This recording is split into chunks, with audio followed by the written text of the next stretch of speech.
This is the magicwordpodcast.com.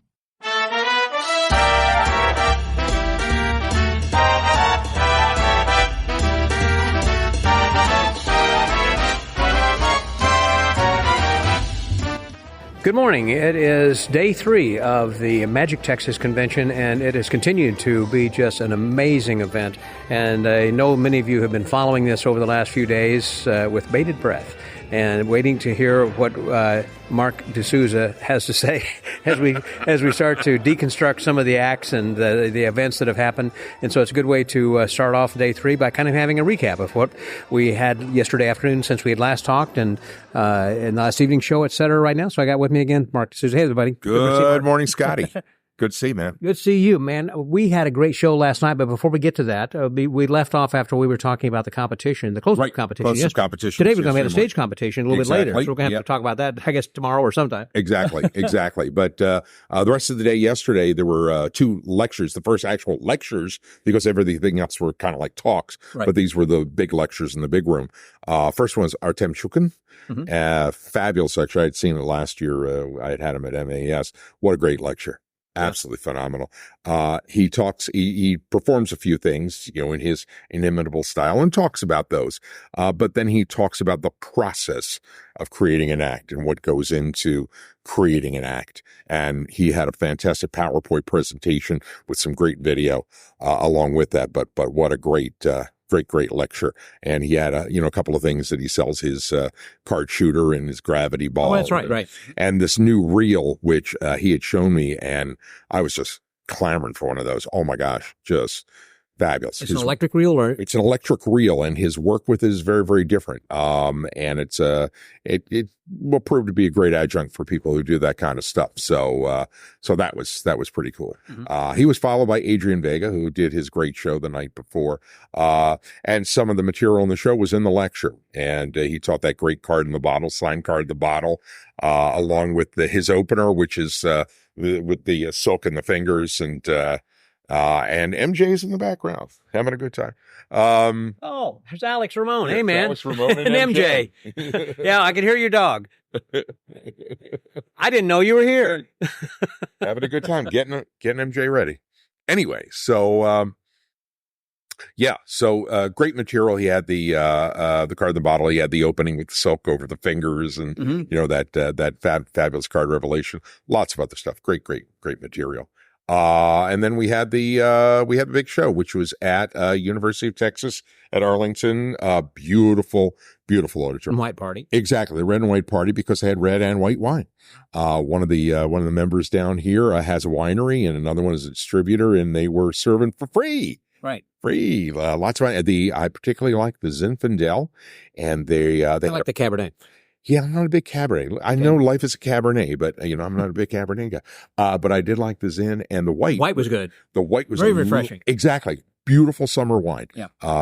It was an off dry, very nice, and they had a Prosecco too. So the people I heard as far as saying something negative about the evening was the fact that they did have some hot dogs and some box lunches that were there, and not everybody knew about that. But once they did, it's like they swarmed it and bought the things. They ran out. And ran out of food. They ran out of food. I was starving. I hadn't eaten since breakfast. And thank God once they opened the house, they did have a concession booth, so you could get a hot dog and some popcorn. And then we were supposed to be having like some strolling magic or something in this little tight area. Well, first of all, we had to go through and we had to have plastic bags. You couldn't carry like a bag or your purse or whatever. College campus, high security. Yeah. Very high security, in which we had to go through a metal detector and all the rest of that. And then they would wand you, et cetera. And so that was a long line while we were waiting out in the heat, humidity here of Texas. Exactly. And, it was bad going in. I mean, it was warm. It was sticky, but coming out, it rained apparently during the show. That cooled things down. Absolutely. That's true. But we still had to wait for those buses. We did. I just want to say just on the negative side, because I'd heard some people who had complained, said, I want to make sure that you put, Ziggy said this to me, so I want to make sure that you say it's because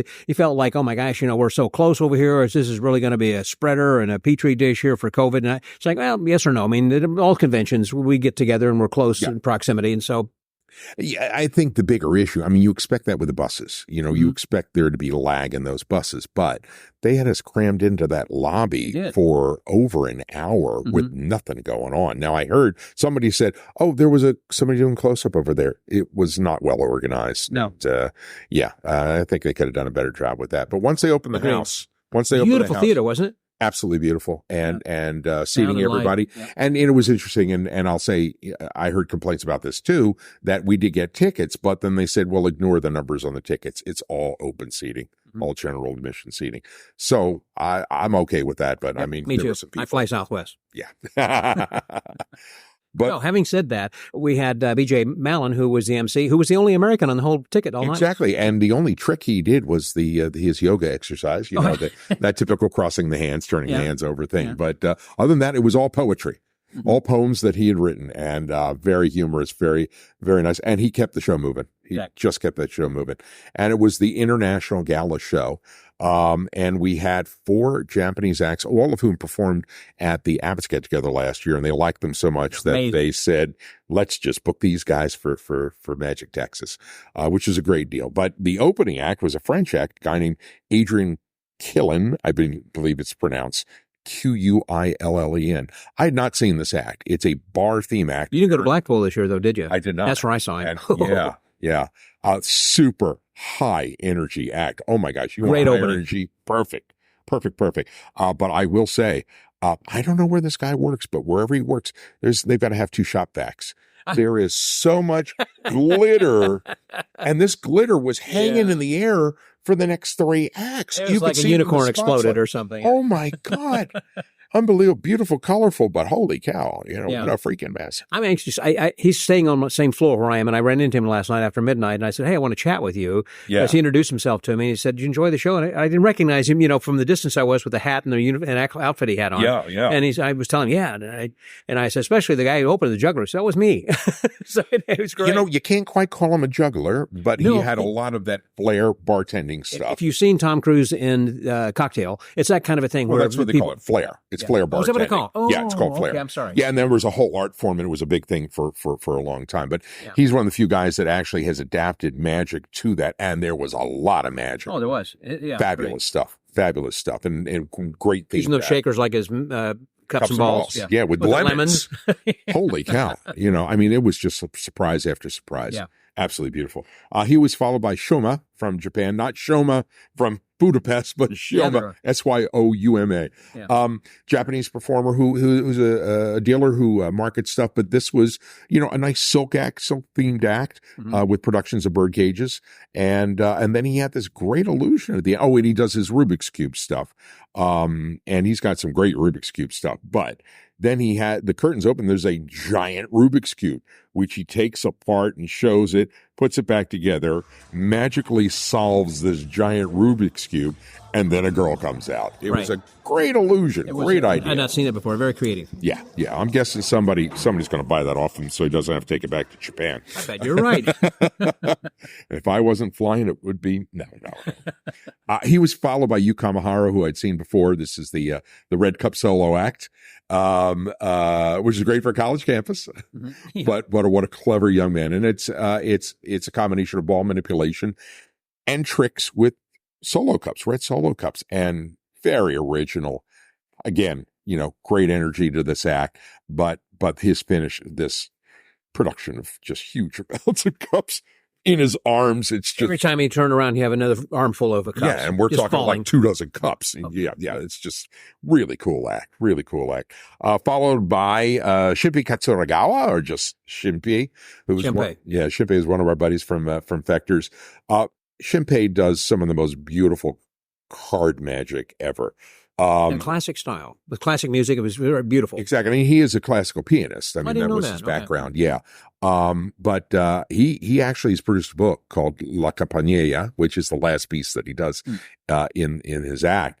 And the material in it the book is beautifully produced and the material is exquisite. But boy, there's some tough stuff there. Yeah. But what a wonderful personality. And he just, the audience ate him up. And that was the only the only single act standing ovation of the show, I think. That was, as you mentioned, it was.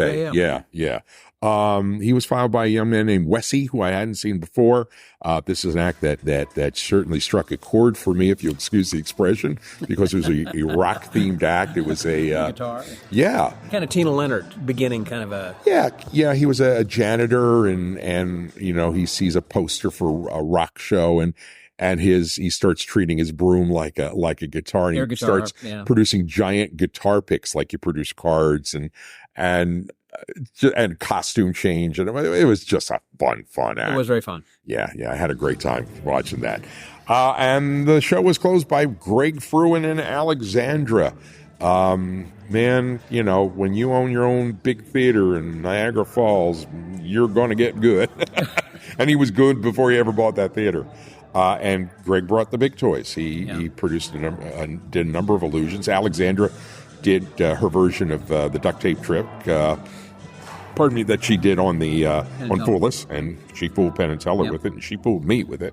Me too. Yeah, first time I saw that too. Yeah. I mean, she does it beautifully, but she's a phenomenal assistant. And Greg opened with a new piece that hasn't been seen much, a light box thing that kind of combines Lights Through Girl with a modern cabinet. Very interesting illusion. Did his version of Bow Staff, which is beautiful, and did the shrouded transposition. So it was a great finish to the show. He must have had a big truck. I thought, from bringing down from Niagara Falls all the way down here to Dallas, that's a pretty good drive with that stuff. Yeah.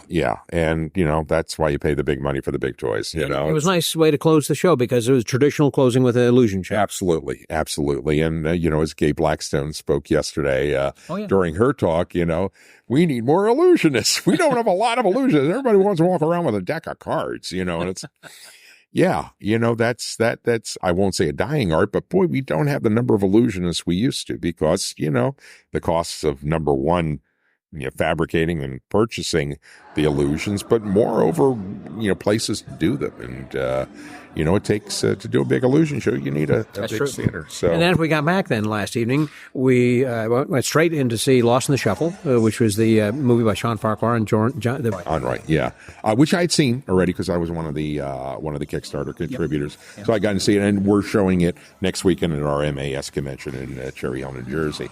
So I wasn't rushing to do that because I had to get together with somebody privately who offered to teach me something I wanted to learn. Right, the MES convention's coming up. You need to say something about that. Oh, sure. This is great. I fly home Tuesday morning. I get to go to my office on Wednesday. Thursday, I get to go and pack up to set up everything for the MAS convention, which is Magicians Alliance of Eastern States in Cherry Hill, New Jersey, just over the bridge from Philadelphia. And it is next Thursday night, Friday and Saturday. And I recommend people to go. It's a fantastic convention, and it's a lot of fun. The time I went, you had me come in and do an MC work, and it was the same weekend as the TAOM, so I missed the TAOM for the first time in a long time that weekend to do that. But, I work with Arthur Trace, and I haven't told you this, and I've always thought, man, if I get a chance to work with him again, I'm going to. And so I booked him for next year for the TAOM. Oh, that's and he's great. going to do his one-man show. Oh, that's great. That's great. Arthur's terrific. I love it. I love his thinking. I love his style. But then last night we had the Midnight Madness. Yeah, which... I knew Roger for years. Roger Klaus is the guy that started Midnight Madness, and Roger always told me about this event. So coming in, I knew, and after Roger passed, it was taken over by a couple of different people, but for the last 3 TAOM conventions. Fabian Moreno. Fabian. Yeah, Danny Fabian. Garcia did it for a couple of years. And so. Yeah, so Fabian's been running the show for a few years. So I talked to Fabian and I said, so what are you doing for it? He says, well, it's, kind of, not an open mic, but it's guys that normally get seen. I said, well, listen, I would like to do, he says, yeah, you're closing. And I went, no, you're closing.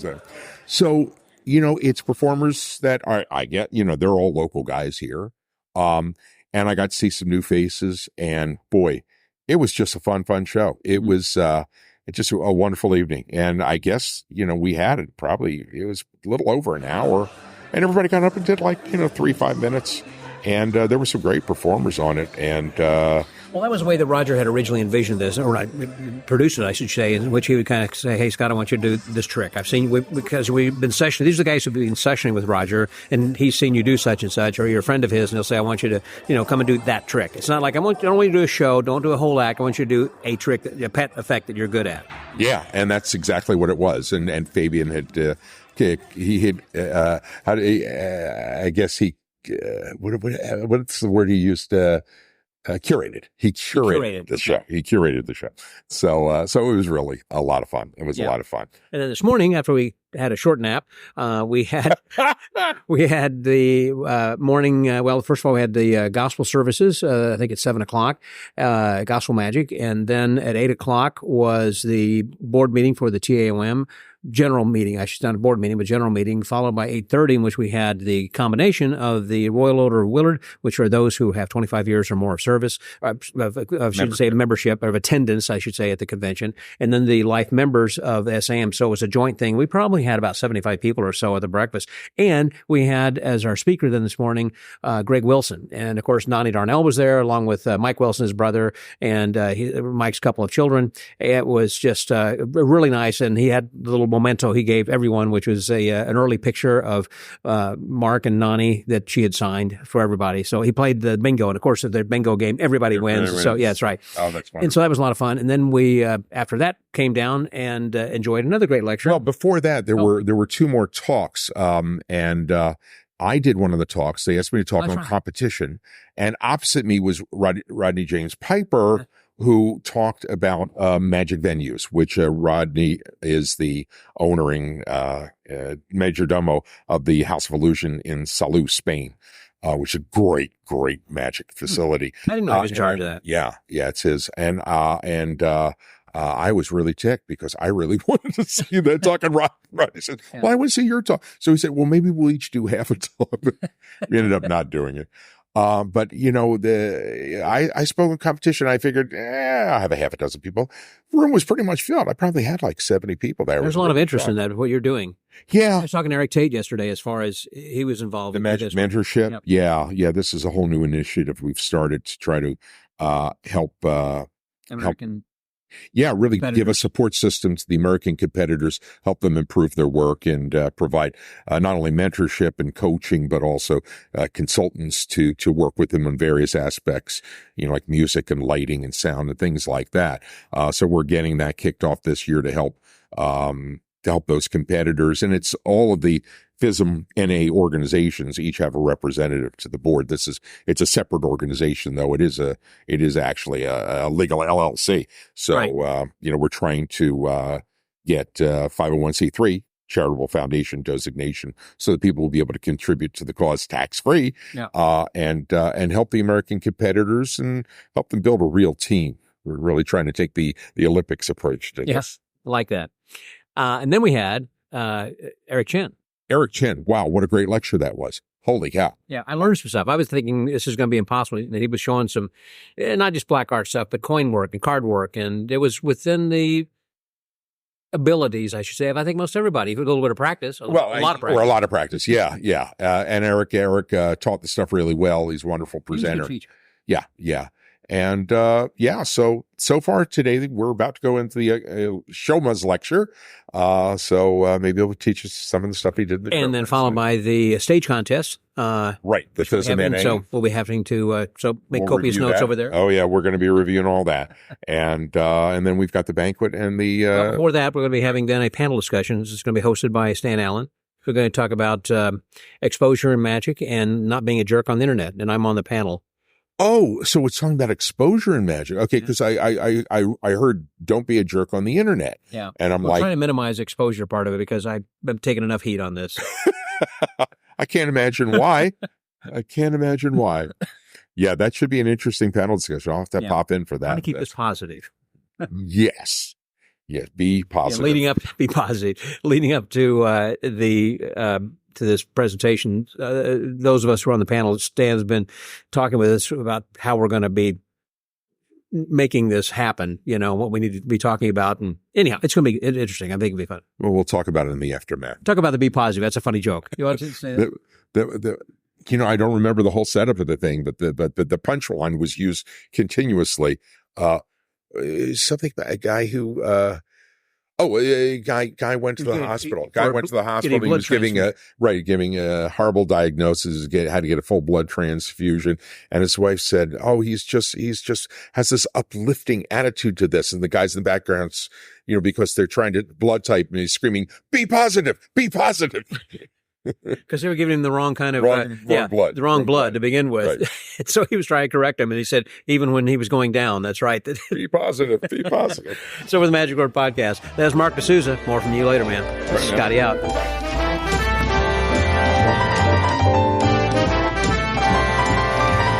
As we got a little bit of time right now, and we're kind of between lectures, and actually I think there's another lecture going on then right now with Shoma, but that's why it's a little bit quiet here in the lobby right now. I was wanting to speak with someone who had lectured earlier this morning that I didn't get a chance to see because I was involved with the breakfast meeting that we had, and that's Rodney James. Hi there, Rodney. How are you? How you doing, Scott? How are you? Nothing less than fantastic. It's always good to see you. I actually referenced you slightly in my lecture. There's a fact. Oh, I should have been there. There's a fact. Well, my lecture was about 20 points to make your dream come true. Okay. For those who don't know me, I run an own House of Illusion. We've been going for about 25 years, and I spoke about 20 different things that you can put into process to make your dream come true. And then did what I called the after show and explained and spoke about a few tricks. Mm-hmm. I did a watch trick, and I actually mentioned that it was based on a book that you published, pamphlet PK Times. PK Times, sure. Yeah, and I actually spoke about that in the lecture at the end. So I gave you a little mention. Yeah, very great. Yeah, a long time ago. That was our interesting. That was our first big publication, I guess. So the first thing that Banachek and I put out was Radio Magic, and that was on a cassette tape, and that did very well. And then we put out Psychokinetic Touches, and also Pre-Thoughts, which was a complete act of his, both spiral bound. Yeah. But the first, quote, real book that we really marketed was A Psychokinetic Time, which is a staple bound book. Funny thing was that didn't really take off at all. Good. Keep it underground. We sold, I'll bet you, 12 in 1 year, or maybe 10 the next year. And then what happened was there was a trade show guy who was performing it, and other magicians who go to the trade show saw this and say, "Hey, whose is that? What is that?" And then once the buzz got out, we were selling thousands of books, So I've done a version. I've spoke to Banachek Steve about that a few times. He was in Spain once touring, and we spoke about the version I do, and it's very, very similar. But I've got a couple of different versions at the end, and it's just perfect. It's clean as can be. It really is a borrowed watch, which they name a time, and it's a card. It's a trick that can't be explained, done with a watch. That's a very good way of putting it. It's because the person names a time. And then they look at, and they're holding their watch. And that's why I say it. I mean, it literally is the trick that can't be explained. Because there is a million different methods with it, a million different ways to present it and go with it. And I think that concept is really, really, really enjoyable. Yeah, so I touched it at the end. Again, that's called Psychokinetic Time. Yeah. And then also I've got with you Harry Merlin Piper. My mind just went blank there. Sorry, Harry. How are you doing? All good? I'm fantastic, and congratulations then as well, because you were voted as the Young Magician of the Year for the Magic Circle. Is that right? Yeah, yes, I was. Was that for this year or last year? Or 2 months ago it was. Oh, just recently? Okay. Yeah, just recently. That is very fresh. Then the congratulations are Thank well you in very order. much. Yes. Well, you were surprised, or you thought, oh no, I'm going to nail this? I never thought I'm going to nail it. It was a very good competition. It was all type of different varieties, but it weren't an obvious who was going to win. It was actually, there was a lot of different acts, and then I was so lucky and happy to go home with the gold, with the prize. Yeah, wow. So what's interesting with that? Tell them the story about why you did the competition, how it came about. So the thing that happened is that I got caught at school doing one of the hardest card moves in the world and got put into detention for doing it. So my teacher said she didn't want magic in the school and blah blah whatever. This wasn't Hogwarts. So. No. And then so off of that, when I was in detention, I actually wrote down a whole act about magic and like not being able to do it in school. And with that act, I was able to go to the Magic Circle Young Magician of the Year final, where I was able to win the prize and go home with the gold. So you went back to your teacher and say, take that. Yeah. Quite literally. Walked in the class with a trophy and put it on the desk. So you may not appreciate it, but they do. Yeah. Yeah, it was a good journey. It was a really good journey. What is your intent for your long-term plan then? I mean, you're how old now? 14? 13. 13, okay. Yeah. Now let me guess how much you weigh. No, yes, your age gets your weight. Well, State Fair is coming up soon in Texas, so we have that kind of thing. Anyhow, so what is your plan? I mean, are you going to be going on then to university and studying what? So right now, so a good question that is actually. Why, thank you. So the thing that I'll probably do is I'll probably not go to university. I'll probably go to somewhere where I'll learn stuff maybe about theatre, maybe about lighting, and perform a lot in the theatre. It'll be good. A good thing to know, like how to fix lights and all that. Things to know that it'd be good when I perform to know. Right. Well, I wish you luck on that because I think a lot of college and university is not for everybody because you could be successful. I didn't go to university. I went to the Brit School, which is a performing arts school, the same school as Adele, Amy Winehouse. And it was a performing arts school. And I went there when I was younger, but when I was 16, I went and started performing. Yeah. And Harry's really lucky because he's got a school really outside his school. We own the House of Illusion in Toulouse, Spain. So we've got our own theatre. We have 2 shows a night, 6 shows a week, 6 days a week, about 200 people per show. So we do about 50,000 people over the season. Mm-hmm. And Harry's been born there. He lives there. So he's been, and we have all the top magicians come and perform for us. Well, I say all of, but we've not. Scott's not been. That's what I'm saying. Scott's not been yet. Very much. But we have lots of shows. I mean, for example, Artem, who's here at the moment. Mm-hmm. Yeah, he spent 2 months with us before we went to FISM. So we have lots of people come and work and spend time with us. Well, his is an act that can play any place because he doesn't speak. Because this is in Spain, does it have to be in Spanish, or they have an interpreter? No, so this is the weird thing. We're in Spain. Our audiences are 95% British and Irish. Really? So where we are in Salou is a big holiday vacation area. Is it seaside town, kind of like Blackpool? Yeah, like Blackpool, but not like Blackpool. Well, what I meant was, like Blackpool. I meant on the beach. Yeah, on the beach. But the beach That's the only similarity. Yeah, but the beach is very different. It's a nice, beautiful beach. Beautiful beach, yeah. Okay. Yeah, and there's beaches, there's theme parks, there's resort hotels, and House of Illusion. Yeah. So we're there. We're right on the beach. You sell a magic over there as well? I mean, have like a magic shop, like a gift shop or something? Yeah, we have a souvenir shop. We have magic tricks, but I actually say we've got stuff that you can do as a fun magic, but it's not the real magic that we do in the show. Because I want people to have that believability and not think they can just purchase something. Do people pop over on a ferry, or do they go through the channel? Planes. What? 2.5 hour flight. Oh, really? Okay. And 10 minutes from our House of Illusion is the airport. Mm-hmm. So it's loads of package holidays. In the UK, it's not something you have really here in the States, but a lot of people have a family holiday, but it's a package. They go to a tour operator, and the tour operator will put the hotel, the flight, right, and all as one package. Mm-hmm. Yeah. And they will book that and pay, I don't know, £500 per person. And that would include everything. There's also some all-inclusive hotels. So they go, the drinks are included and stuff. Like you'd have in the Caribbean or Mexico or whatever like that. Right. That type of thing, but on the Spanish coast. And British and Irish people literally fill our town. Yeah. I'm on about like hundreds of thousands of them every week. And you have then obviously a proper stage because you were talking about Artem. We have 3 or 4 venues that we own out there as well. So we have 100 performers working for my company. Mm-hmm. So our stage is a big stage, LED screens, full DMX, 8 movers. It's all seated. How many seats? About 200. Okay. It's cabaret style, so it's all round tables. People come for a dinner. Drinks. So when they pay to come in, it's one room. You have your dinner, your drinks, and the show all included. Once you're inside, you don't pay for anything else. Yeah. It's what I call worry-free. Are you able to get away? I mean, you obviously are here now. Yeah, I'm lucky. I've got a great team of magicians. I've got about 10 magicians who work for me. Mm-hmm. I always have a head magician, so when I'm not there, they can cover the show. We've got Matt Edwards there at the moment, who's a fantastic magician. He's probably one of my favourite magicians. We had Taylor Morgan. These are UK names you probably don't know now, but I'm sure you will know very shortly. They're brilliant. I mean, but we've had some of the top British magicians started off at House of Illusion. People who've gone on and won FISM Awards started off at House of Illusion. How long has that been in operation? So it's about 25 years now. I didn't know it was that long. Oh my goodness. Yeah, we're at our 3rd House of Illusion. The first House of Illusion started off, and I'll be honest with you, it was a complete disaster. I lost about 50,000 euros that I didn't have. Okay.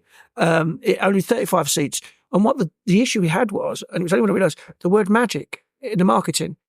At the time, it was pre-Blaine. And I think historically in magic, there's a post and pre-Blaine moment where magic changed from being uncool to cool to the UK audiences. Why? What made that change. Think Darren Brown? Yeah, but Darren Dynamo. came just after. But they was after. But I think magician was seen as like a birthday party magician, just doing the colouring book, doing a diamond. Weddings? Which is nothing was wrong. Oh, at the time, think I'm going back 25 years. Yeah, and it wasn't there. It was kids' parties, and it was Paul Daniels. That was what was seen, and it wasn't cool. Yeah, David Nixon. But it was post Daniels, but not. I mean, Paul Daniels, I love. He did my wedding. He come and performed at my wedding, which was an incredible memory. And then afterwards, we at the time you put magic, and people go, "Oh, they're expecting a clown. They was expecting that type of vibe." Right. So when we changed it, we took out the title. And it happened overnight. We literally took magic out, and we called it. We always called House of Illusion. We used to call it Magic Show. We put mystery, night of wonder, illusions, deception, all them type of words. Started selling out overnight. That is amazing. And I do think we have to be aware of our brand, what our brand is, and who we are, and them little changes make big differences in the mind of the public. And I don't think it's the same now. I think magic's cool now. Yeah, it wasn't.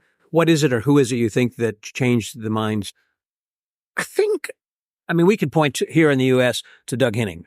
When he was on television, that changed America and the minds of people appreciating magic. David Copperfield then, had come later and everything. But Doug Henning was, Mark Wilson was working, but Doug Henning kind of appealed to a younger group, and it was hip and everything. But I was wondering. I think magic in America has been cooler for a longer time. True. So it's like the 70s. Yeah. Well, I think Us was probably, what was David playing? Early 90s, wasn't it? Yeah, about right. Yeah, 93, I think. Wow. See, that old? I guess that could be right. The original Street Magic one, I think 93. There's my guess. We'll fact check that afterwards.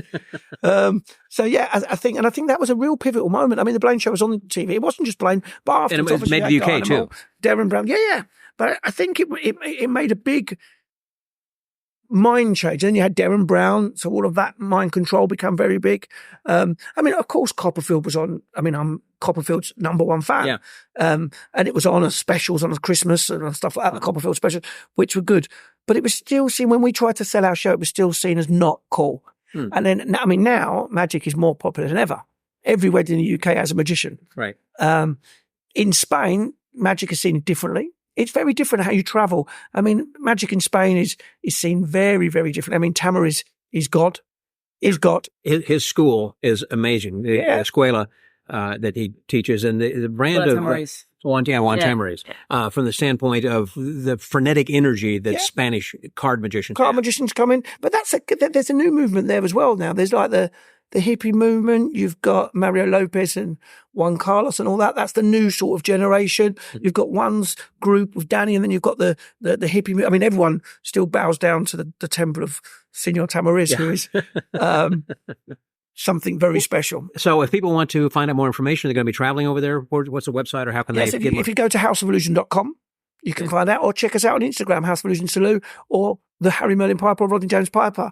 We're open. Wait, say it again. My Instagram's the Harry Merlin Piper, and my dad, I'm joking. My dad's Rodney James Piper. / follow home. Yeah, that's what you want to. But if anyone, I always say, if magicians are coming, drop me a message. Okay. Find me on socials, drop me a message, and I will look after you. Yeah, our ticket prices can be expensive. They're not as expensive as the wine in the hotel where we're staying at the moment. Oh, my God, I couldn't believe it. Everything's kind of high. $20 by the time you pay a tip. I could buy a vineyard in Spain for that. Yeah. $10 beer would be pretty expensive pretty quick. It's gone up. The last time I was back in America about 3 or 4 years ago, and what a change in the cost of everything. Yeah, it depends where you are. Is it really, yeah? I think so, too. Yeah. But it is a nice hotel. Oh, it's a lovely hotel. Yeah, a lovely hotel. Well, listen, Rodney, I appreciate it. Harry, thank you guys very much. Welcome. I hope you're enjoying the convention. Having a great time. We love the USA. Do you know what? There's 3 things I love about America. Tell me. 3 things. The food. Mm-hmm. Barbecue is brilliant. You're in the right place. Yeah. The weather has been fantastic. Mm-hmm. But most importantly is the people. Mm-hmm. The American people are friendly, are loving, are welcoming. And whenever we come, we feel like home. And they always say the British and the Americans, we stand together shoulder by shoulder. Right. We're cousins, aren't we? Oh, I agree. Man, you're warming my heart. So with the Magic Word Podcast, that was Harry and Rodney. Scotty out.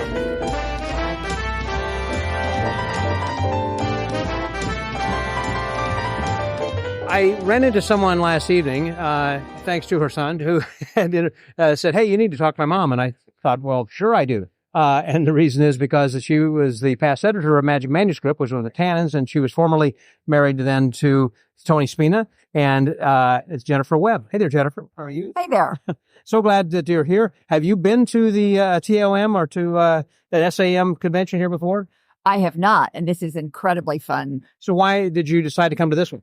Because it had all kinds of different perspectives that I wanted to see. The close-up, the FISM contest. My son lives close by. We both adore magic, and I thought it was an extraordinary opportunity to see some new magic, to have a lot of fun. And has it fulfilled your expectation? About 125% so far. It's amazing, just amazing. You have seen a lot of magic in your years, Yes. And you had said to me last evening, we were chatting briefly, that you had been involved also, of course, with Tannins Jubilees that they used to have at Kushner's, I guess, and all that, too. Yep, Kushner's, Brown's before that. It was such an iconic thing years and years ago. Mm-hmm. From about 1980 on, I would go to Tannins Jubilee, and they would have up to 1,700 people.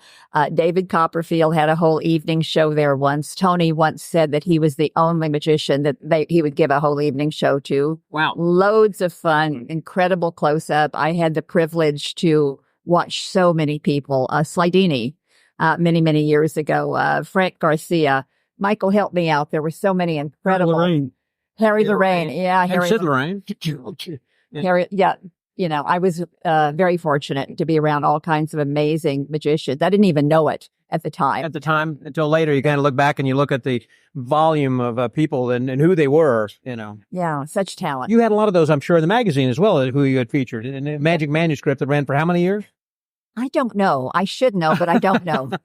A lot of years. I had it for a lot of years. Well, it was originally intended, I assume, as kind of a house organ for Tannins. Is that right? Or how was it? Tony actually bought it. I can't remember the last name of the gentleman who had it before, but Tony had a perspective that he could take it, he could turn it into something, not just a house organ, but would always feature someone that was popular, unique, creative at the time, and then just have a variety of other things, advice, columns, etc. So and then he was the first person to have a full color magazine back then. IBM, Genie, I don't think had at that time. So we were proud of that factor. And then we just had a lot of fun with some of the people. My favorite was Orson Welles. That we had Doug Henning. I remember going to a theater where he was performing. He was very patient, gave me a lovely interview, shared a sprout sandwich with me. Dick Cavett. There was Siegfried and Roy. I had a blast interviewing them. I got to watch. I went to their home for a day, watched them throw logs to their tigers in the swimming pool. Magic Castle did an article on them, and I got on the famous stool that goes down to the ground. It was late. I was on New York time. I was drinking some wine, and I remember at the time turning around, and everybody is laughing at me, and I'm way down here. Looking up at everybody else. Yeah. Yeah. Because it slowly goes down. You don't realize it's going down until you're there. And I'm busy talking and so on. Yep. And as you're having something to drink, then it's kind of like, what's going on here? And I'm on New York time, and it's out in L.A., so. Now, when you talk to Orson Welles, my Uncle Orson, no, we're not related. By last name Welles. He spells it differently. What was it that made that outstanding? Just because of who he was, or what was it about? Everything. I was so impressed with the talent of the man. We had to fight a long time to get the interview. Then he kept me waiting at the Beverly Wilshire Hotel for a couple of hours. I couldn't do anything. It was pre-cell phone. And then finally, his person said, "Come now." Went in this room. There was a room all by himself. His chair was diagonally in the corner with a desk behind it. And it was all set up to, "Yes, sir, Mr. Welles." And then he gave me about half an hour interview, and I wanted more. And I asked about bullfighting, and that gave me additional time. And then finally he stood up and he dismissed me. But I started the interview with, "Is it true, Mr. Welles, that a rabbit once urinated in your pocket 22 times while you were waiting to perform with Judy Garland?" And he laughed and he said, "No, 28. And so that's how, Wow. Because I wanted to impress him, not like, "Well, sir, what's your favorite thing you've done?" So I did a lot of research before, Did you record that, or were you just jotting down on paper, or what? recorded it. Always recorded because I didn't trust my memory. So, Yeah. and I still got that recording. which is pretty. Wow. I assume then you have recordings of all these other people like Slidini and others whom you talk with and Zygmunt Roy, or no? Of course not, because I've lost a lot of them. Because what? I've lost a lot of them. I'm Oh, not that's too smart bad. enough to keep them. Well, who knew the value at the time and how important they'd be to history? You know. Yeah, but I regret that I wasn't smarter in keeping them all. But but that So- way I did have. So it was not Magic Manuscript was not sold to someone else. You ended it, I guess. Is that right, or how? I'm sorry to say, I actually don't know what happened. At some point, I decided that I didn't have the time to run it anymore, and I don't now remember who took it over after me. I was thinking Adam Flesher was Adam started it. we Adam started it, Fleischer. okay. Yeah, he was the one that Tony bought it from. Okay. I knew he was involved somehow or another. Okay. Yeah. For a while. Well, such memories, that you got then also of the magazine. So were you operating that out of your house or do you have an office? Oh, yeah. No, out of my house. Yeah, I'd be laying it out on the floor at night, the day before in my New York apartment. That was a monthly subscription magazine, too. Yes, it was. Yeah. Yeah, we had a lot of good stuff in it, You recall at the peak of your circulation how many people subscribed? Scott, you're asking me wonderful questions that I don't have the answer. That's okay. No. I was picking will your brain. say, though, I'm always surprised. My son was talking to somebody earlier. Was it Sean? And Sean said when I don't know his last name, a wonderful card. Sean Farquhar. Oh, Farquhar. Sean Farquhar. Wonderful card magician. And he said to me that when he first started out, the first magazine that a performer gave him was Magic Manuscript. And he said, I read it cover to cover. And I went, wow. So I think we probably did touch a lot of people. I think Frank Garcia had a column in it back then and so on. So hopefully it reached a lot of people, inspired a lot of people, all those good Well, things. New York and Los Angeles were hubs of magic, certainly. Yeah. On the two, and then Chicago in between. But the people who had come through there and had appeared in the magazine and on the cover and everything, it was amazing. I know. And I think you mentioned something about Jeff McBride last evening also, didn't you? That he was involved. I mean, you had him. That's good. I'm pretty sure I did an article on him because of being around Tannins. There were New York magicians that were always around. So Jeff was one of those guys. So I've known Jeff for a trillion years. Right. But I'm positive we did a story. At least I can see the picture on the cover. So I think that was one that we did. Yeah. Wow. Well, they're letting us in right now for the stage competition. Jennifer, thank you very much. Thank you so much. Appreciate the time for the Magic Word Podcast. That was Jennifer Webb. Scotty out.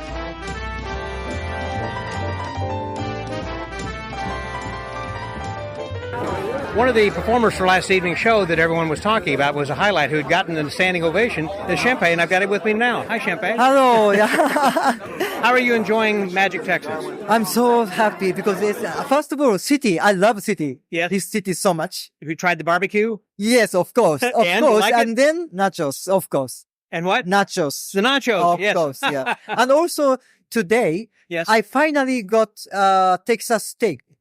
Texas steak. Yeah. Okay. Texas beef. I mean, Yep. yeah. It's very good. Yeah. A little Porterhouse bit and different than Japanese. very different. Yeah. Yeah, of course, we have the good beef. Well, yes, we are you do. proud of that. Yes. But completely different category. It's Yeah. so lovely. Yeah. Meet in Texas. But also people. It's Yeah. so friendly. Yes. I was about to ask you, I'm sure you've noticed what they call Southern hospitality, where everybody is so friendly here. Yes. I love this city and also this convention. Yeah. Yeah, it was so good. Well, I know I see you at the 4F convention, of course, Yeah, each of year. course, And of then, course. the last year when you were at Abbott's Get Together, and just to highlight, you brought some of your friends over as well, like you did here this year. And we're so glad that you guys all came together. You really made a great show. I'm so Everybody's so happy. I'm so happy for the kind word. You are so kind. But I think it's because of our audience. Yeah, audience is lovely. So that's why, we got that kind of show. But yeah, But I think that just because of audience. it shows the level of a difference, I should say, of what American magic is like versus what Asian magic is like and European magic. It's a little bit different level and different type of creativity and different things that they're doing. Even though you're doing card magic, other guys are doing card magic, but what you're doing is different. And, I see. I understand. Yeah. and it's beautiful. Thanks so much. It is kind of best word for me. Thank you. And you are a classically trained pianist. Is that right, too? Oh, violin. Violin. Yeah, I used to play the violin. Yeah. Unfortunately, I quit, but yeah, I used to. And so you don't play anymore?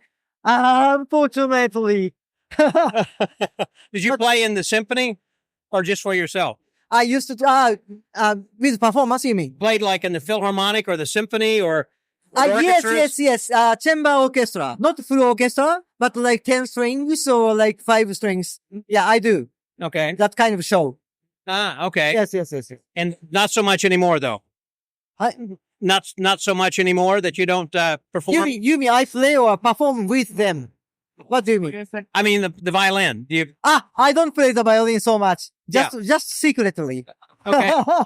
Just figuratively. Okay. And so you play the cards now. Yeah, the playing cards. Yeah, playing cards. Yeah, that is my instrument. Yeah, That is your instrument. Yeah. That's right. Yeah. And your hands are your tools. Yeah. And they're beautiful. Thank you very Yeah, much, Champagne. thank you so Appreciate much. it. Yeah. Okay. You're welcome. Have a champagne. Scotty out.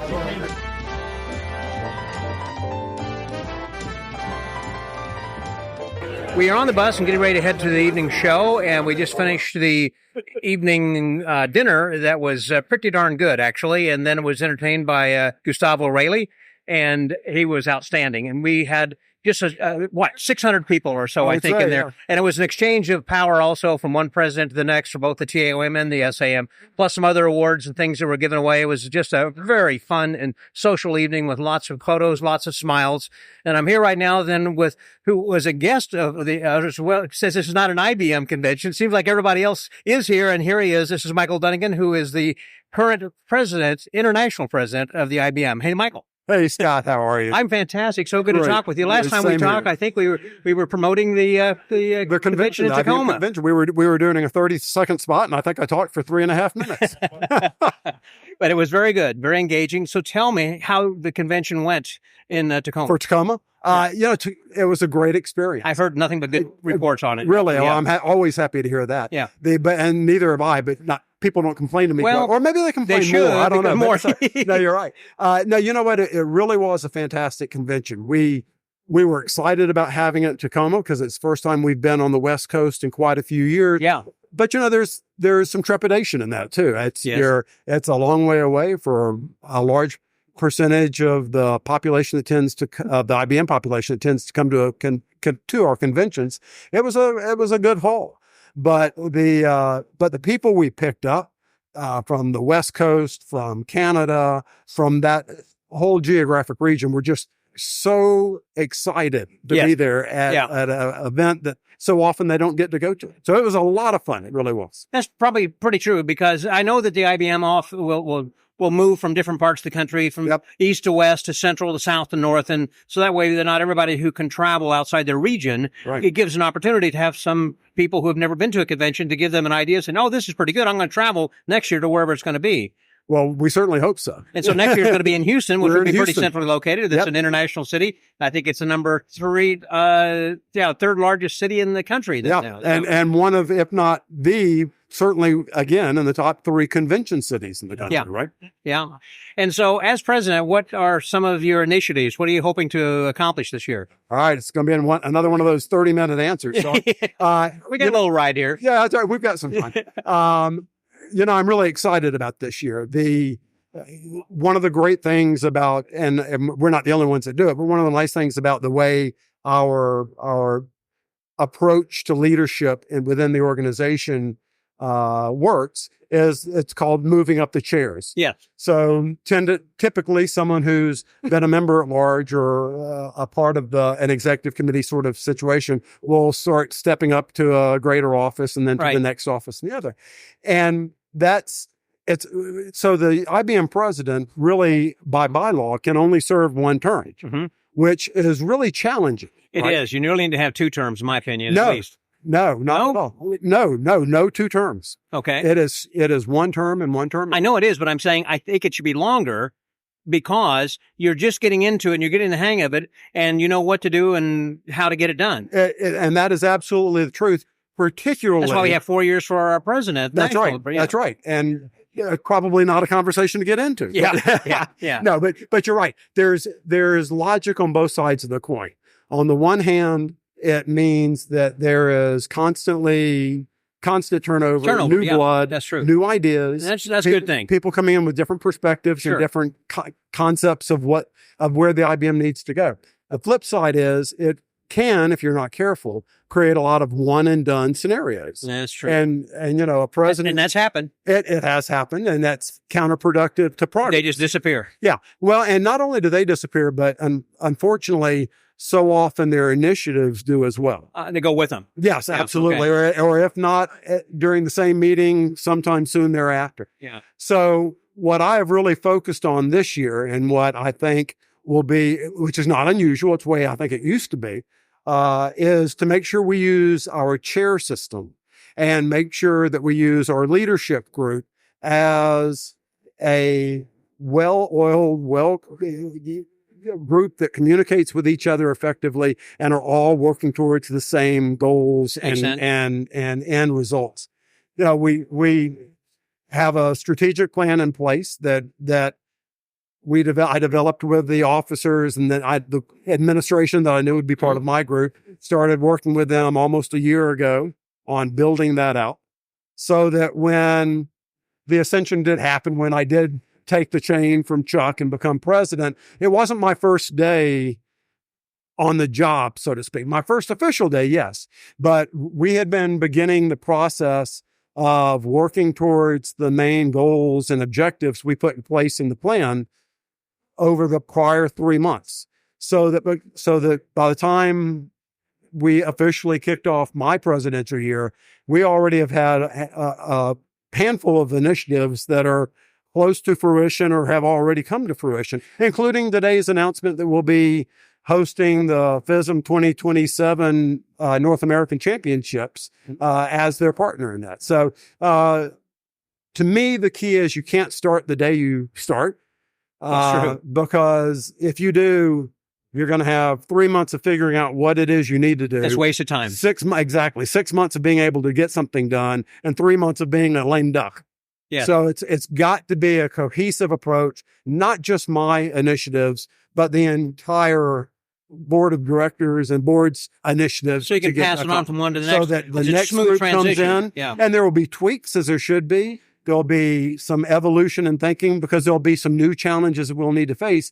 But it gives us that continuity of leadership that means we can address some of the more complex issues that we and almost every other organization like us faces in today's world. Well, it sounds like you've got your work cut out for you, certainly, but you've also got a head start on it as well. So. I think so. And more importantly, we've got a destination that we all agree on. Right. And I think as long as a leadership group, we're all working in that direction, all work is progressive work and positive work towards the ends we want to achieve. And so when you're saying you're going to be doing a joint FISM convention with the IBM, like we have done here this year, exactly, with the North American Championships, has there been a hosting city identified yet? There has. This is where I start getting a little coy. Call me back in about 5 days. We do have a destination and a specific venue in mind. Can you tell me what part of the country it's in? It's in the United States. Okay. Yeah. Does that help? No. Okay. So, I think it'll be a destination. I just have to be a little bit coy because obviously the paperwork's not done. I'm not putting you on the spot. No. Oh, yes, I am actually. But, well, yeah, but that's your job. My job's to go, who? What? Me? Yeah. But that's going to be exciting. But it's not going to be, again, a joint convention. It'll just be an IBM with the NACM. Exactly. Exactly. It is. We're hosting the FISM North American Championship competition. And you think there will be a joint IBM and SAM convention in the future? I'd like to see it. We're too small of an industry to ever feel like we, across all of the organizations, are ever competitors. I'm a big believer that the rising tide raises all ships, right? Our job universally, whether it's the SAM, the IBM, or any other organization, is to grow the art of magic and bring new blood in and help them see what a fantastic hobby, profession, pastime it can be. And if we're all working together to do that, it's to the betterment for all of us. Oh, I think so too. And because you're really kind of creating a guerrilla. You're going to win by putting it. I didn't mean to I didn't mean to make it sound like otherwise you're just a bunch of monkeys. but you put the monkeys together, become a gorilla. Yeah, that must be it. Yes, no, it's true. It's odd. It's odd. Yeah, there you go. It's odd, but it's true. But it is. We do. I think of all the organizations I know, we share a very common heritage. We share a common membership to a large extent, and we certainly, I think, share a common goal and love of the art and desire to make sure that it not only perseveres for decades, generations, but continues to progress. Well, to kind of wrap up, since we are at the joint convention here right now, what are your thoughts? What have you enjoyed? What really sticks out? Oh, wow. The Magic Texas as a group and all the organizations involved with it have done such a terrific job of putting this convention on. It's well planned. It's been well executed. It's the venue is absolutely gorgeous. The food's been great. But more than anything, the talent here has just been spectacular. They've put together a great... Mike Miller's done a great job. Oh, absolutely. Yeah. It's bringing together a truly international flavor to the performances, as well as the FISM competition itself. Both on the close-up and in the stage competition, and just really so much talent. And they announced this evening those who are going forward, and there were 2 close-up and 1 from stage, I think. I think that's the way it broke out, yes. That's right. I believe Alex Ramon is going forward to the stage. No surprise. And then Blaze Sarah is going to be going forward close-up, and also Michael... last name escapes me. Starts with an M also. He was the guy with the robot arms. Yes, I call him Mr. Lobster Claws. That's probably not very appropriate, but it's such a... He's competed with the IBM and also the TO in the past, and I've judged him with the IBM as well. Yeah. I thought he had a great act, and it's just gotten better. It has gotten better. And now it's to the point where it's FISM ready. Yeah, I agree. Well, obviously so. Obviously so. All 3 of those acts were so deserving. And they were all good, and that shows you the talent, how difficult it is. That's right. To get to FISM. Not only, and how long they've been working on it to fine-tune, to improve, probably to tighten dramatically. Yeah. But, the truth is they were the ones that made it through. But, I think the experience for everyone who competed was spectacular because they're going to get... all to be applauded. Such valuable feedback, and they, in 2 or 3 years, could very easily be, or in 3 years, when we're, almost said where we were going. Yes. But when IBM hosts the FISM, they very well could be back and could be the ones going through that year. Mm-hmm. You never know. That's right. Well, Mike, thanks very much. I appreciate it. Scott, I appreciate it. It's always fun. You may not feel that way in post-production, but it's always fun to sit down and talk with you. Well, whenever I'm putting out these convention reports, I don't edit anything. It just goes out raw because I just don't have time. I mean, you could imagine. I would not get any sleep. I'm getting very little sleep right now, but if I actually spent some time editing these things, it would take way too much time because So what you're telling me is you're not going to fix this in post. I'm not going to fix this. Oh, It goes out naked and raw the way we are right now, by the way. You look handsome. Well, I'm at least dressed. Yeah, at least, yeah. Well, with that metal, the chest. Remember telling Jerry Schnepp when he wore it, it's like, I think he wore that to bed. His wife said he never took it off, I'm surprised it's not, like pinned to me. Every international president I've talked to after they left office have all bemoaned leaving office because they've loved office, but they're all thrilled to get rid of the chain, to pass it on to the next guy because you don't want to be that person. Quite literally, that is very heavy. I mean, they always kind of joke about how heavy it is. The weight of leadership, The weight of leadership, but that seriously is. It is seriously some metal. And there's not a TSA agent in the world that likes this at all. So it's a small you're going to have to stop. I actually pack it separately. Absolutely. I check it. You're not going to carry that. No, I am not. So, but it's a small price to pay. It is. Thanks you very much, Michael. Thank you, Scott. I appreciate it. You bet. For the Magic Word Podcast. That's Michael Dunnigan. Scotty out.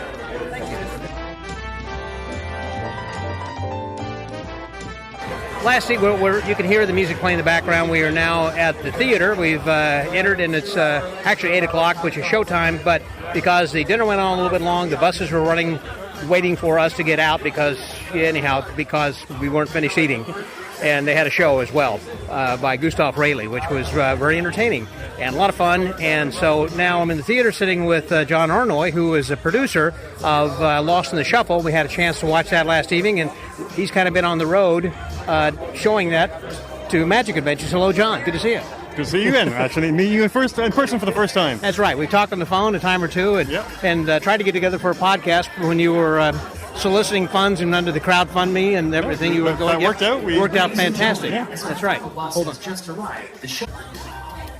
They were just telling us that we're going to be starting in 10 minutes. So we do have a little bit of time to chat. So I want to talk with you a little bit about the movie itself, because you and Sean Farquhar have put this together. Did you approach Sean or vice versa? Are you friends of his from way back, or how did that relationship begin? Well, our 5-year anniversary is closing in next month. First time I met him, I just went to see his show. Oh, in Vancouver, yep. Yeah, before he had this Curtain Theatre Hidden Wonders. He had a small pop-up space. You're Canadian, aren't you? Yeah. I can tell by the accent. I'm from Vancouver. Yeah. And I just, I'd seen him on TV before, but the theater was like 10 minutes from my house. It was my birthday, and I just happened to see the tickets were for sale.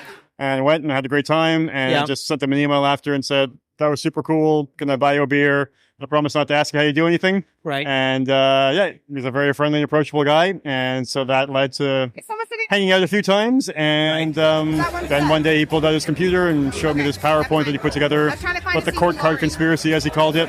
Right. And that became the basis of the whole film, this idea that this murder mystery, the clues to this 500-year-old murder could be hidden in a very everyday object. And some of the most common art everyone in the world's ever seen. I thought it was a pretty interesting hook for a film. Now, you've done other docs, I guess, as well. So do you specialize in some area of documentary, or just whatever seems to interest you? The last feature documentary I made was about the social media and the Vancouver Winter Olympics in 2010. Okay. So a completely different topic. Yeah. So it's your first entrance into magic, then, really? A deep dive, too. Yeah, that's one cool thing about making movies, is that you get to sort of immerse yourself in you have an excuse to immerse yourself in the world for a while, and spend a lot of time doing research about medieval French history that otherwise wouldn't have any purpose. So my previous feature I produced was about stand-up comedy. It's another art form I'm a big fan of. I'm never going to be up on stage for doing it, but by kind of being in the world, you get to sort of immerse yourself, and you have an excuse to kind of. Was your education in radio and television as far as your university training? Film. So, but most of the education ends up being on set. Worked for 10 years as a camera assistant. So I was the guy that did the slate before the shot. Yeah. So you learn a lot more from professionals who know what they're doing than other amateurs in school. Right. Vancouver Film School was good for getting me out of Toronto. And what was it that was like a seminal moment when you knew this is going to make it? This is going to be a successful film. I mean, like when you're shooting, afterwards, like, oh, that was good. Well, I mean, we haven't released yet. I mean, we've gotten very warm reception everywhere we've gone. Whether it be a commercial success remains to be seen. But I think the first indication that there was definitely interest in the magic community was the first day of our crowdfunding campaign. Yeah. What I'm talking about is when you were actually behind the lens, looking through there, or you're sitting there and you're talking to Tamariz or Michael Vincent or Alexandra Duvivier, whomever, and at some point you're going to say, "Oh, this is really good stuff." In that case, maybe our interview with Michael, and that was actually Michael Vincent on our first day. Just because, and there's so much more interview that we did with him that doesn't actually, space for the film. On the cutting room floor there. Yeah, but just the depth of his thought and his feeling and expression. And he talks about triumph as a routine, because each of the magicians that we profile shares their favorite plot with Sean. Yeah. And then in the process of our filming, he actually created a new routine based on those plots. And the way he talks about triumph, and chaos versus order being the underpinning of all card magic, and how this one routine saved his life. It's like, whoa, that is a profound statement for something a lot of people would look on as being fairly trivial. Very scintillating, that's for sure. Yeah, and I think from non-magicians who have seen the film, I think he's like what he's talked about is definitely probably not that other people deny or not fascinating people in themselves, but resonates and like really kind of opens people's eyes to what lies behind these artists. I thought that was interesting also whenever you had asked the question of each of the people, the four people who were featured in there, if they knew what the story was behind the cards, and everybody said, I don't know what you're talking about. Yeah, that to me is really interesting that you can see this tool. It becomes a tool, and you just look at it so much you don't see it anymore. So was the mystery solved before you went and talked to these people then? Because then later you told them, what the story is about, and then because it's like, oh, now I understand. So, well, yeah. Did you have to go back a second time? And we didn't tell them anything like when we were coming. We just said we're making a movie about card magic. Prepare your favorite plot. But we didn't tell them anything about the murder mystery. And a friend of mine, after having watched the film, said he thought it was really kind of interesting that Michael talks about earlier on that when he decided to start studying magic as a child, he gave up, the ability the right to have any awe or wonder because he was going to learn so much. Right. But then at the end, when you see his reaction to Sean, laying out this theory, and he goes, "Oh, the Queen of Spins, three spades killed with 10 hearts." That my friend thought he saw, that little glimmer, spark again. Yeah, of like childhood, like wow, there's something that I haven't seen here before. Right. And so I thought that was a really nice idea. Now, also, you talk about the plot. You told them in advance. Everybody, think about what your favorite plot is. But don't tell Sean. But don't tell Sean. And my point or question would be, was that part of I assume, the original outline? I mean, you knew where you wanted to go with the film. And so that was one of the things you had these four people selected that you wanted to find out. Yeah, I wanted. They're known as being card people. Absolutely. So it was about their passion, but also I wanted to show something of the creative process. I didn't want to reveal secrets, but I wanted to pull this kind of curtain back a little bit. So by talking to these various performers about how they learned the plot and what they'd done to adapt it and add their own voice to it, and then seeing Sean add his own layer because he genuinely learned each plot as we were going. We filmed with Juan less than 24 hours before he had to perform this final routine, and he spent a good chunk of that time driving to get us to that location. So he didn't have a lot of time to do it, and I do appreciate that, he let us keep the part in the film where he messes up. We show him rehearsing, and he screws up. And I think that's really great for people to see because even someone who excels at what he does at the top of his game can still get nervous about performing and will still screw up. And that's okay. That's just part of the process, and we have to get past it. The four people who were involved with this, who were main focus, I guess, I assume that Sean had selected them and told you these are who we're going to talk to. And I wonder about what his thought process were about how he decided who he's going to select or who he's not, because there are a lot of good card men. I mean, like Richard Turner would be one, Well, we do have Richard. I know, but he was not one necessarily that talked about his plot. No. Well, yeah, I mean, Richard's a little bit harder because he doesn't really, not a magician in the same way the other ones are. We wanted people that represented kind of the different areas where cards come from, so the U.S., France, England, Spain. Yep. It's a fairly male-dominated industry field, so having Alexandra's voice in there, I think was something that we were keen to have. Right. And basically, they're just some of his favorite artists, and he said, we'll approach these ones, and if they say no, we'll, talk to other people. But they all said yes. Yeah. It was beautiful. I love the film. I love the style of it. And I think that you had said because you had funded it within the first 24 hours or so to begin with, or what? Yeah, the Kickstarter was a good kickstart. It definitely wasn't enough to fund the film, but the fact that within 12 hours we hit our initial target. We ended up at like 300% of our initial goal. And then some of those backers actually became investors in the film as well and kind of increased their commitments. And because of that, you were able to make more specials, go back in and do some more work like animation and stuff. And just got us on the road and made us, because you want to be able to hire people who do their jobs well, and you need to be able to pay them well. And there was a lot of travel. We went to 10 cities in 6 different countries. You got to shoot on nice equipment. So everything adds up very quickly. The kind of warmth for the Magic community when we were filming in France, there was a strike, and so a flight that we had got canceled, and ended up being a very long drive because we just couldn't fly into France. And so we posted on our social media, and Dr. Matt Thomas of the SAM reached out. I didn't know who he was at the time, never had any contact with him, and he just sent us gas money. And I was like, that's super cool. Can I send anything, like some cards or anything? And it's like, nope. That, I just wanted to share that with you. Right. And that kind of warmth that we got right across the board was really incredible. Well, they're dimming the lights. I could talk more with you, and perhaps we'll have to get together for a full episode, get Sean on the other end of this then as well sometime in the future. If you guys really enjoy hearing more about Lost in the Shuffle, which is available, by the way, on September 10th. You can start or pre-order DVDs and Blu-rays at Walmart and Amazon now, and otherwise you'll be able to download it at home on iTunes or anywhere else to get your movies. Yep. That was John Ornoy. Scotty out. Well timed.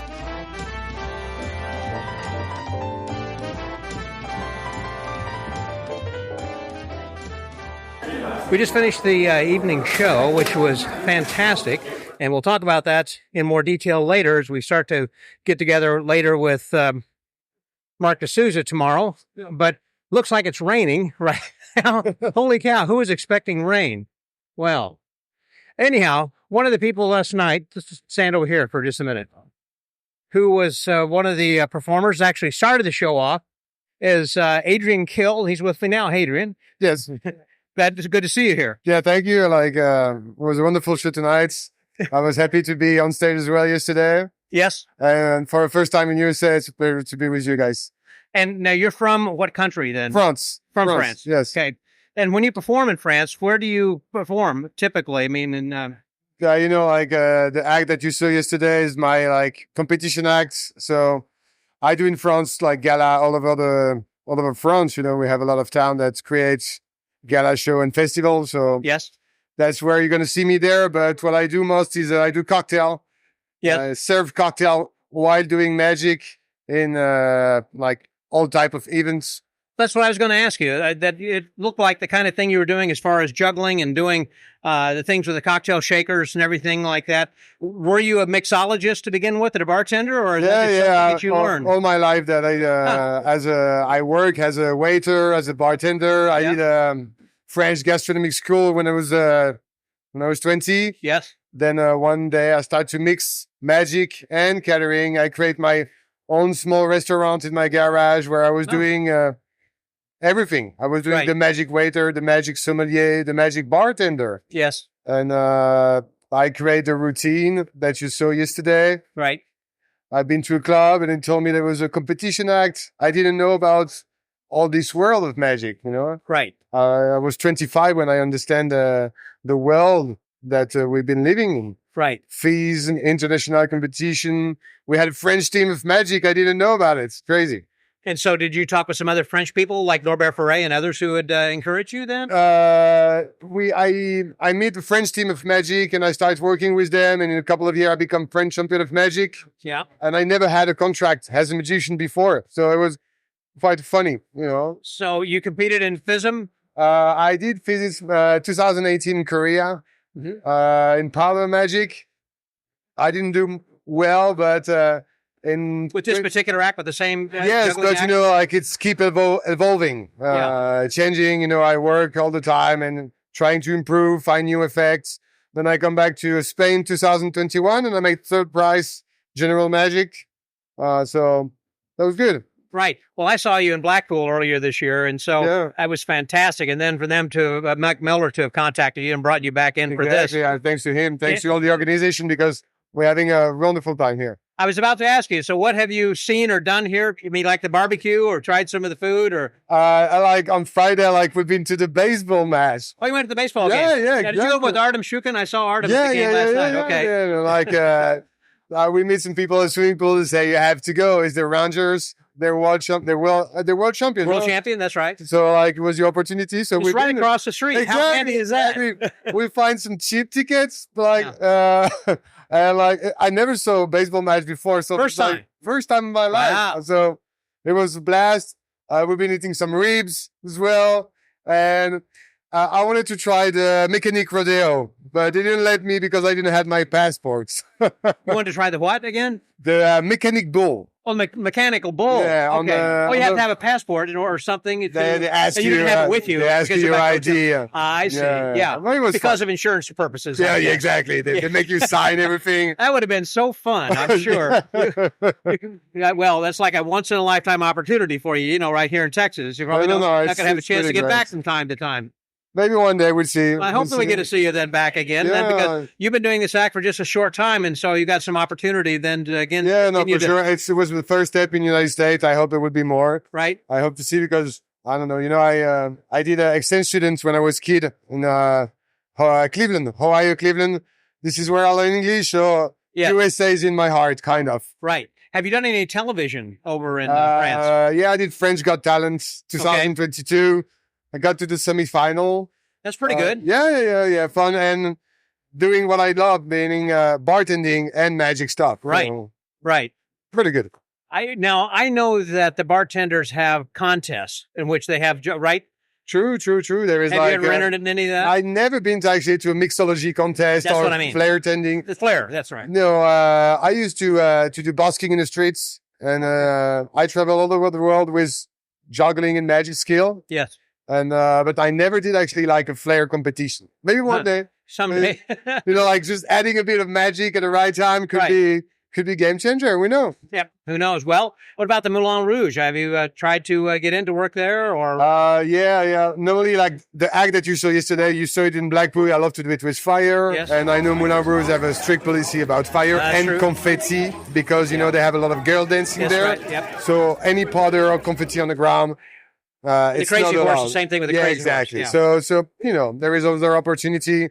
Maybe one day with other acts. The last couple of years or last couple of times I've been to the Crazy Horse, I was disappointed, I guess, because I didn't see a magician. I know in the past there have been so many other magicians who work there. I don't know. They changed their policy. Maybe they tried to get a new image of the Moulin Rouge. I don't know. I don't know the main organizer at the moment. I would think Las Vegas would be a place for you. Have you thought about coming to Las Vegas, perhaps, and being in a variety show? My dad been working in Vegas for a very long time. He worked 15 there over there. He was working for the Cirque du Soleil. Sure.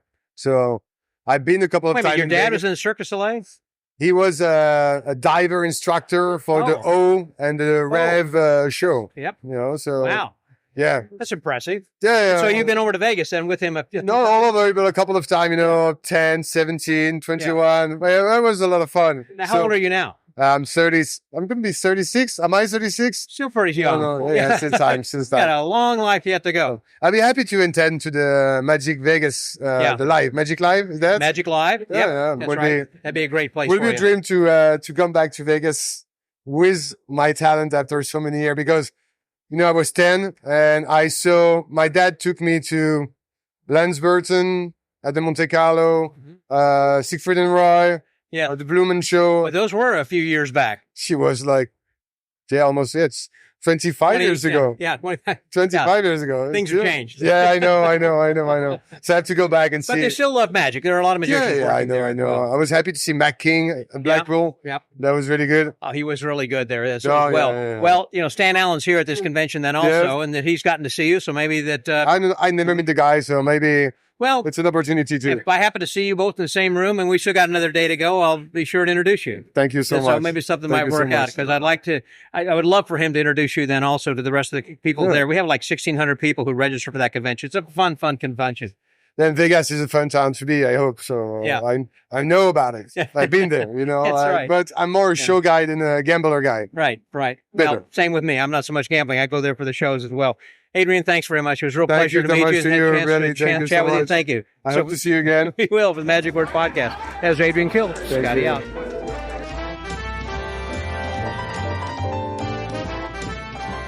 We just completed this evening's show, and one of the people who was performing, and he lectured earlier today as well, and you heard him on the podcast here some time ago, from Russia. Here he is, Artem Shukin. Hey, Artem. Hi, Scott. How are you? I'm fantastic. So good to see you again, and I tell you, first of all, where do you get your music? Was your music custom made? Did you? Not really. During my lecture, I already explained that usually I catch my music on some stocks, and what helps me to find, I just try to find the right image, what I'm doing, what's the relationship between me and the object on stage. Yeah. And then I just try to, for example, as I told already, my main FISM act, it was image of cat and mouse, because I was always trying to catch this white dot. And then I just go to the music stock, cat and mouse. It's give me a big list of variations, and then I just choose different style, jazz, contemporary, modern, like, that's it. I have to tell you, I was lucky, I think so. And I want to tell you, just not because you're a friend, but I've got to say that you're my favorite act. and I don't mean just this weekend. I mean, when I first saw you, I fell in love with your act. I mean, and you're such a likable guy then as well. But I tell you, that is just a wonderful thing. It's solid. Every moment there's magic happening in it. And with the fact you've got a circus background, now that I know that when we had chatted last time, that explains a lot because most people have a magic background, but with your choreography and dance and theatrical background with circus thrown in there, it just adds so much, and it is a different kind of a twist, and I just absolutely love it. Tonight we saw your comedy side, and I'd never seen that, where you were drug across the stage, and oh my gosh, that was the funniest thing. That was... everybody got a standing ovation tonight. This was just amazing. And I think I don't know if you noticed, you got 2 standing ovations. Wow. Actually, you left the stage and you didn't see it. I didn't see it. I was just right, toilet paper. Yes. Thought perhaps that might be the case. But it was just amazing and really enjoyed it. How have you enjoyed the convention? How's this been for you coming to Texas here? Well, I really enjoy it because it's a lot of friends. First of all, it's a great community, and I always like to be in the United States, and I feel here is just different moods, different people, and I really enjoy to be here. Yes. And for the convention, unfortunately, I didn't see nothing, no competition, nothing. So I don't have a chance. Yes, I don't have a chance to enjoy really. Yeah, because I was preparing for the stress, for the lecture, then the shows, and yeah. It was complicated. Did it meet your expectations of everything that you wanted to achieve? The only thing that I would like to, because as for artists, we have a great theater. Yeah. Great technical team. AV. Fantastic. Yeah. The lights, fantastic. It's so comfortable. I feel myself like in a safety hands. That was really great. Big professionals. But I would like to wish that the competitors on stage who compete, they will have same conditions. That's true. Stage, lighting, professional stage hands. Good So point. they, because any competition, big competition, and they need to be ready for this one. So I would like to, that's next time you can provide them, organizers can to see other people getting the same kind of audio visual you got. Yes, that will be great because the young people also need to learn. They need to learn. They need to have this experience. You're exactly right. Yes, so that's the lighting was perfect. I mean, where you're pretending like you're turning on and off the light, you're reaching up like you're pulling off the lampshade. Timing and everything was perfect. The way that they had worked with the audio visual guys. Yeah. And you're right that the competition acts, at best, they've got like full lighting, and they really haven't run through the thing like you have. You spent a lot of effort on your lighting. Yes, that's right. Which really accentuates your act perfectly. And technical conditions was we have all the beams, all the wash, all the possibilities. Right. And I would like to have for competitors the same one. Yeah. So where do you go from here? Magic Castle. Okay, for a week. Yes, just for palace? a week in the palace. Then it will be shooting for Japanese TV. Then it's Gay Blackstone and I was going to say Masters of Illusion. Yeah, Masters of I was Illusion. about to say I'm talking to Gay over here. I was wondering if you were on that. Okay, excellent. Yes. So that's the 9th. Starts the 9th, I think. Starts shooting on that. Yeah. Yes. Then it's Belgium. My friends Hugo and Laurent Perron. Mm-hmm. They organize a big festival, the first one. So it should be. He was a great closer. Oh my gosh! Yeah. Excuse me. That whole show tonight was, I have to say, the best magic show that I have ever seen of any magic convention. Solid, every act. I just can't go on saying enough good things, and I'm so glad you're a part of it. And you had 2 turns in the thing, so you did a great job. I would like to be today in the audience with you. I would love to be. Well, my memory of this will be enough for both of us, mate, because it was so good, and it'll be ingrained and burned in my mind forever. It was great. Thank you for making such good memories for us as well. Thanks so much. Artem, it's a pleasure. Good luck. Kill them at the castle and also on Masters, and we'll see you on TV, I guess, once that gets broadcast then, too. Yeah. Good luck down the road. Thank you. For the Magic Word Podcast, as Artem Shukin, Scotty out.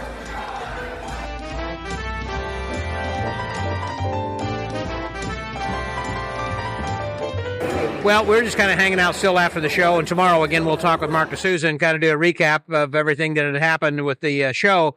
But one of the people who was here yesterday, and we didn't have a chance to chat with, is Franz Zerari, and he had done a Q&A with Gay Blackstone because they'd worked together, known each other for a long time, and it was great that he came in just for the convention. So here he is right now. Hey, Franz, good to see you. Hey, I wish your viewers could understand how chaotic this is. We are surrounded. We're in a lobby bar packed with magicians and decks of cards and alcohol. What could go wrong? That's it. Yes. What else does one There need? are a few non-magicians here because I've seen some magicians over there blowing away some of the public. But there's the few non-magicians are all surrounded by magicians showing double lifts. That's true. That's true. Now, what have you thought of the convention? What has been impressive to you? What did you mean, like this evening's show? What did you think of tonight's show? Well, for me, the I don't get to go to a lot of these conventions. I know just that. because of my And that's why I'm impressed that you're lifestyle. here, just hanging out. Yeah, but what I love most is just hanging with friends. I don't get to do that too much, It's you forget why you're in this business in the first place, and it's all about the community. It's all about this. Abbott's is the only other one you go to. That's it, pretty much it. Yeah, I like Blackpool, but it's this screwy, quirky subculture that we're all a part of. Yeah. And when you're working, when you're deep in the industry, you forget why you got into it in the first place. Yeah. And it's not to have strangers tell you that you're great. It's to be able to hang out with these people, with your friends, with the other people who share your passion, who share your love. And it's just great. Right. Now, you had contacted Dal Sanders beforehand and said, hey, I just want to kind of hang out. What can I come and do for you? And That's it. it turned out, hey, what if you to talk to Gay? Well, I always feel like it's more fun to be in the parade than to be watching the parade. So if I'm going to come, what the hell? At Put me least in, I Coach. can, give me something to do, That's about it. So I really don't know what my position here is. I did make the poster, so I'm really proud about that. You did? So, yeah. Okay, wow, that's kind for of... no reason, believe me, for no reason should I be in that poster. But it was really fun talking to Gay and getting a chance to, interview her on stage. Gay and I, boy, I've known her for 50 years, which is a problem because she says she's only 48 years old. So there's an issue. Since she was an infant. Yes, right. And so I've done a lot with Gay. A couple of years ago, I did an interview with her in a car wash. So I've always looked for ways to kind of mess with her a little bit. So what I ended up doing is for the last couple of questions, I gave her a canvas and some markers. And I said, all right, you got to draw me while I draw you while I'm answering these questions, just to kind of put her on the spot and get both sides of her brain working. Right. My first choice, I didn't do my first choice because it would have cost me $300, and that's just a little more than I was going to spend. Not that Gay's not worth $300, but that was, I wanted to hire a masseuse from the hotel to bring one of the masseuse tables out of the chair and drop Gay on top of it and give her a deep tissue massage while she answered questions from the audience. So funny. So maybe next time, it's not over yet. But, yeah. That is my continuing adventure with Gay Blackstone. But what you ended up doing was... Well, she drew me while I drew her, and then they you auctioned handed her out a canvas, and you had a canvas. Exactly. And then you had multicolored Sharpies. Right. You had a little recap there. Yep. So that was fun. And then we auctioned them off. You did for a fine cause. And That was we pretty fun. brought like $250 for it. That's it. For the pair. Great. Which would have had to pay for the massage otherwise. So, That's funny. But that was a great idea. I thought, the way that you guys have had a good relationship, I thought one of the funniest things that you had said in that video tribute was when you had said, well, years ago we were indistinguishable from behind. Oh, because yeah. You used to have like a mullet and you had... we had exactly the same hairstyle, pretty Same much color. same fashion sense. Yeah. Yep. That was another life, another time ago. Hey, tomorrow I'm doing my little lecture Q&A thing. So if anyone is listening to this, I don't know when this is going to broadcast. It's going to go out. From here, I'm going to my room to... Great. So join me tomorrow at 12:30 in whatever the name of the big room is there. Gay will be there, and you're going to play some videos and basically... Kind of a Q&A. What is it? It's like your usual thing that you do like on Facebook? That's it. I've been doing this for 100 years. And aside from illusion design and production, I, sound, light, video staging, everything, logistics, it's me. Yeah. So it's after doing this for so many years, I've developed formulas, and at this point I've got nothing to hide. So I just play video and say, all right, what do you want to know? Bring it on. I have no secrets, nothing to hide. When we were in lockdown and you had you and John Pullum had that amazing show. Yeah. I remember that Banachek and I were on your show. Right. And you and I was basically doing a lecture, and you were saying, I can't believe you're you're sharing this stuff. Right. I remember. Yeah, for free. For free. And the reason I was doing that is exactly the same reason that you're doing this now. And that's like, I have nothing else to hide. I would rather share this. I'm at a point in my life where I'm not performing as much anymore. Right. I'm looking to going into more of a semi-retirement. I want to share this. If anybody's interested and they want to do it, have at it, you know. I wish I had a version of me 40 years ago, you know, because it took me a lifetime to figure all this out. Yeah. You know, and probably 5% of my life is actually being a magician. The other 95% is logistics. And I mean, right now we're in production for a big show overseas, and it's not all logistics. It's also about science and about NASA and about aliens. And about Oh, that's right. We started talking about that. What is that? You know, for the first time in human history, it's pretty much accepted that we are not alone in the universe. Yeah. And nobody seems to care. They care more about the Kardashians than they do the fact that we are not alone. You know, it's people are interested in that. You know, you and I did a podcast together. Of course. And you said, wait, we don't need to be talking about this. I had so many comments, and yes, I'm interested in knowing more about this. And so I know you're fascinated by it. Big time. I follow it like great. But you got to be careful who you talk about it, because it's still such a weird fringe subject that if you talk to the wrong people, they think you've lost a nut. So you got to be careful. So logistics, right? So most of your job is really working on logistics. I know, like moving a ship from here to there, and it's logistics and engineering and just production. It's for example, my team is 38 people, but then when we come into a new I can't say the city yet, but we're getting ready to go to another city in Asia. The local team will be 110 people, including dancers and technicians. Local, you said? Local, 110.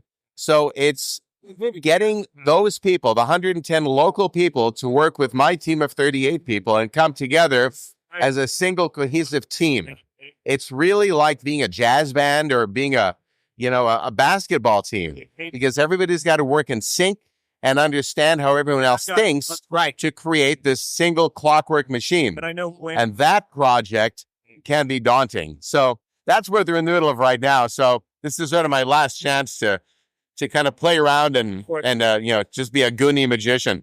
Goonie magician. That's it. A Goonie magician. Hey, you guys should know, while I was doing this interview and while Scott was holding the microphone, he grabbed his cell phone, took a picture of me, never missing a beat, all while doing the interview. That's impressive. So make sure you're welcome. Make sure you go to themagicwordpodcast.com no, I don't. Yeah, don't need change. We just had a couple of martinis over here, which, of course, it's not Thursday, but I love martinis, and we're sharing some magic here. So, yeah, you're right. I wanted to grab this picture over here of you. So go to themagicwordpodcast.com, and there you'll see some photos of people who I've been chatting with during this evening then as well. Franz, thank you very much for your time. Thank you for coming into Magic Texas also. Hope you had a great time. Enjoy the martini. I have been. So the Magic Word Podcast, that's Franz Ferrari. Scotty out.